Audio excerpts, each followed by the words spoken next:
இந்த மாதிரி ஒரு கிரேட் பிளாட்ஃபார்ம் கொண்டு வந்த அந்த அறக்கட்டளையை சேர்ந்த எல்லாருக்கும் ரொம்ப நன்றி.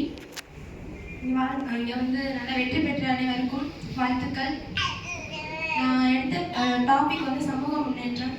இவங்க இங்கே வந்து மேலே வந்து பேசுறதுக்கு சொன்னாங்க, அந்த வாய்ப்பு தான் நமக்கு நண்பன் சொல்லிட்டு. நான் அந்த நண்பன் தான் சூஸ் பண்ணேன். வாய்ப்புங்கிற டாப்பிக்கை இந்த சமூக முன்னேற்றம் அதுதான் வந்து டாப்பிக்காக எடுத்து நான் பண்ணேன். அந்த கதை இங்கே ஷார்ட்டாக சொல்லி முடிக்கலாம்னு நான் நினைக்கிறேன். ஒரு விவசாயி, நல்ல ஒரு கடின உழைப்பாளி. அவங்க வந்துட்டு எவ்வளோ வேலை பார்த்தாலும் அவங்க அவங்க இருக்கிற வறுமையில எதுவுமே வந்து பண்ண முடியாது. அந்த மாதிரி நிலைமை. வீடெல்லாம் வந்து ரொம்ப உடஞ்சி போய் அந்த மாதிரி. அவங்களுக்கு குழந்தை கிடையாது, அவங்க அம்மாவுக்கு கண்ணு தெரியாது. ஸோ அந்த மாதிரி இருக்கிறப்ப ஒரு நாள் வேலை பார்த்துட்டு இருக்கிற போது கடவுள் முன்னாடி வந்தாங்க.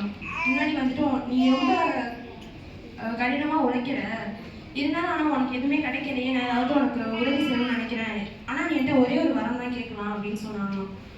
அவரும் உடனே என்ன பண்ணுறதுன்னு தெரியாமல் யோசிச்சுட்டு, சரி நான் நாளைக்கு வந்து கேட்குறேன் அப்படின்னு சொல்லிட்டு போயிட்டாராம்.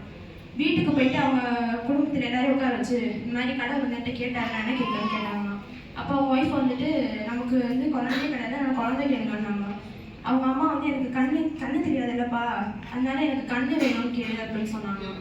அவங்க அப்பா வந்து நம்ம வீடு நம்ம ரொம்ப வறுமையில் இருக்கோம், வீடெல்லாம் ரொம்ப உடஞ்சி போன மாதிரிலாம் இருக்குது, அதனால நமக்கு செல்வம் நிறையா வேணும்னு கேளுன்னு சொன்னாங்க.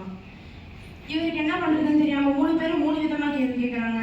ஏன்னா கடவுள் வந்து ஒரு வாரம் தானே கேட்கலான்னு சொல்லியிருக்காங்க. அதனால அந்த குழப்பத்திலே தூங்க போயிட்டாராம்.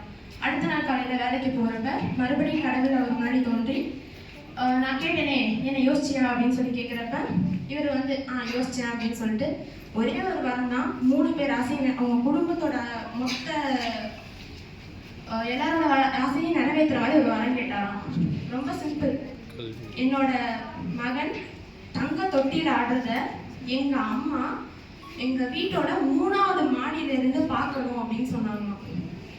அவங்க ஒய்ஃப் கேட்ட மாதிரி குழந்தையும் கிடச்சிச்சு, அவங்க அம்மா கேட்ட மாதிரி அவங்களுக்கு கண் பார்வையும் கிடச்சிச்சு, அவங்க அப்பா கேட்ட மாதிரி வீடு எவ்வளோ பெரிய வீடுன்னு சொல்லியிருக்காரு, தங்க தொட்டியில் ஆடுறதுன்னு சொல்லியிருக்காரு. ரொம்ப சிம்பிள். நமக்கு கிடைக்கிற வாய்ப்பை தெளிவாக யூஸ் பண்ணிக்கிட்டோம்னா அதுவே நம்மளோட முன்னேற்றத்துக்கு ஒரு படியாக இருக்கும்ன்றது. ரொம்ப நன்றி.